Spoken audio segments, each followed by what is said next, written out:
think I was just so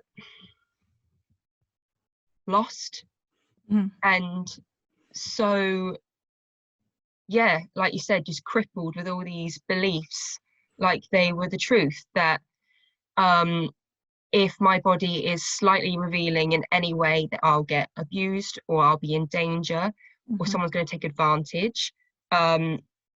If I show any kind of invitation towards intimacy, it would be taken too far and I wouldn't be able to control it, and it wouldn't be something that was mutual and equal, which I think was just something I've picked up throughout, I don't know, media, life, watching other people go through that, having boundaries crossed when I was younger, and just getting to the point where I was like, I don't want to ever invite that ever again. So I'm just going to shut everything off so that no one can touch me. So if I'm never in that situation, I'm always going to be safe. Yes. But it wasn't real safety. Just like being surrounded by people in that class who were so comfortable and like so like free in their femininity and just who they were, and then meeting you, and you're such a grounded and present person, and you're always so open and loving towards every single person no matter what situation they're in, that I was like, oh my god, I want to be that. That is such an inspiration, and that's where I want to be. I don't want to be in this fear and like crippling situation anymore. I just remember going on your Instagram and on your website, and I was like, oh, she does life coaching, and all these people have been on these journeys, and the testimonials are so amazing. And then you contacted me, and it was like divine timing, I guess. Just like I called in the want, and just the want to change, and it was just like the universe put it in my lap and was like, here you go, take it. What we discussed quite early on was like tied up with sexuality and shame with who you were, or who you thought you were, or who you thought you had to be. 100%. I was in the closet, I guess. I'm bisexual, and I didn't really ever say it unless it was actively asked, and when I would say it I would panic. So I would never ever be confident and proud in it. And it would always come up in acting exercises, because I'd be opposite this like incredible woman, and I'd have these feelings, and I'd be like, oh no, and then the teacher would point it out, because obviously we're all so ready to be there.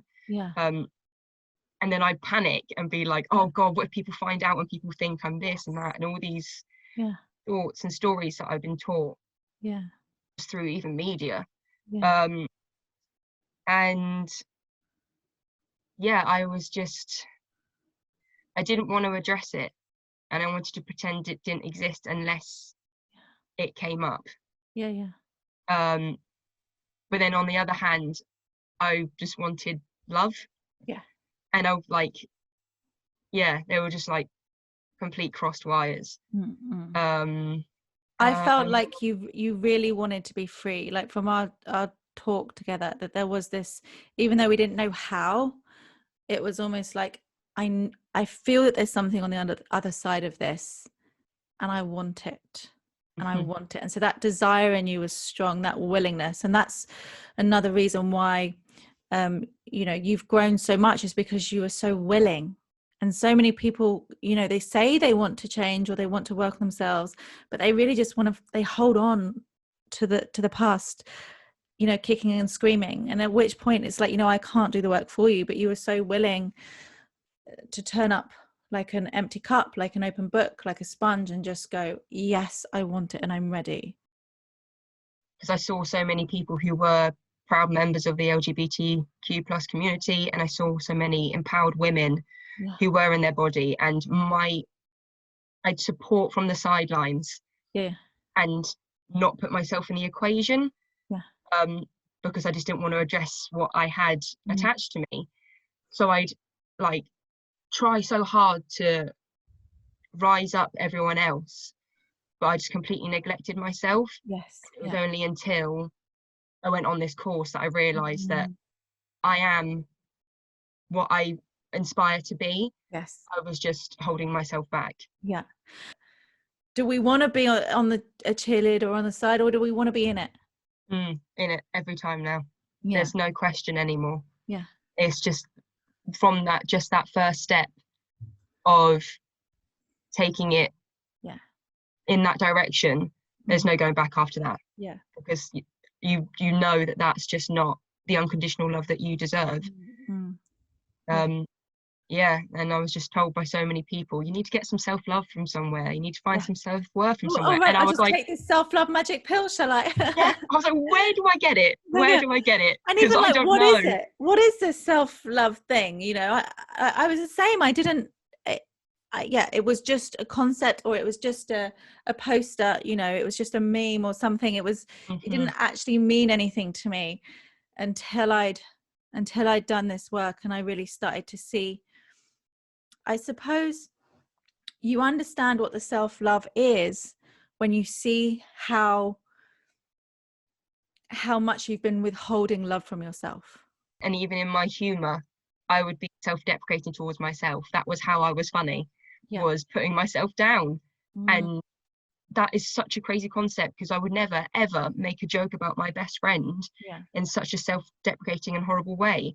So why I would ever do it to myself, I don't know. But now that I do know the truth, that idea is just like foreign to me. Why would I try and put myself down and in that situation? Before, I was so riddled with bitterness. So bitter.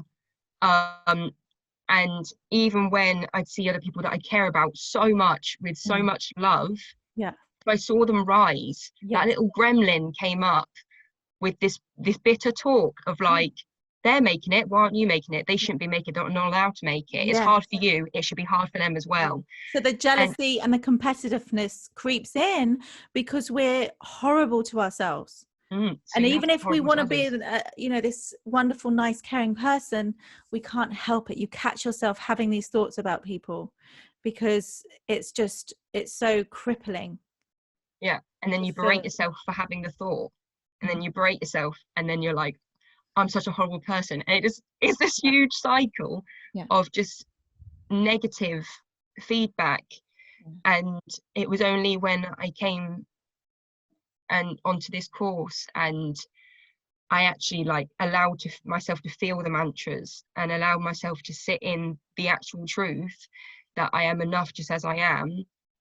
I'm perfect just as I am. I'm worthy of everything that I want, and I am unconditional love, no matter what happens and no matter what has happened to me. Taking that as the actual fucking truth, taking it really deep so I know it. That's how I came to the point where I was just like, what was before? Why would I ever talk to myself in such a horrible way when this is what I craved? I craved to feel good about myself, and I craved to feel that love, but I was looking for it from somewhere else. And I was never going to get it externally if I didn't give it internally. Absolutely. I used to live by that whole thing of doing anything I can so that I'm not rejected. Because I'd have that thought of, what are they going to bitch about me? They're not going to like the way I do this. I'm going to be left out. I'm not going to be in the friend group, and all these thoughts that would just percolate. And learning that as long as I don't reject myself and I love myself fully, then even if I come out to whoever, if they don't love it, it's okay, because I'm not going to reject myself. I'm feeling that with you, honey, because what a truth to know that you are so young and you have this fresh energy about you, and you're just so like you're going to be a leader for so many young people out there that are kind of a few steps behind you, that are wanting to do what you have done. So what would you say to them? I've been there, and I know how scary it is. I know how terrifying it is, even in this accepting society that we're in. it's still terrifying, because you can still hold on to those beliefs about yourself. You can still have that internalized homophobia, I guess, about yourself, but none of it's true.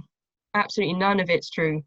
You are an incredible being of this universe, and who you love doesn't dictate your worth at all. You are worthy of everything you want, and you are loved unconditionally by so many people, and by me, and right. by yeah. Right, let's start focusing on those people that fucking do get us, that are cheering for us, that do want us to succeed, because there are so many.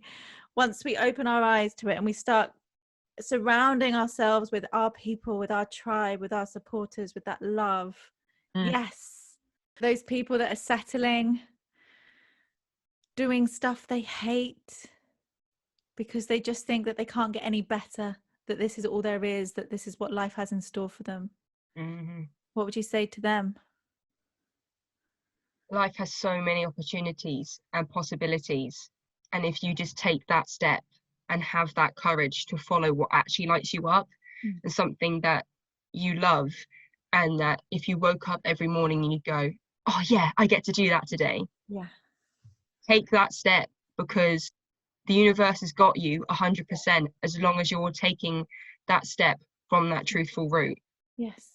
And from there, it's the amount of opportunities and possibilities that can come up just from giving yourself that space to move and then grow into the direction that you want to is crazy.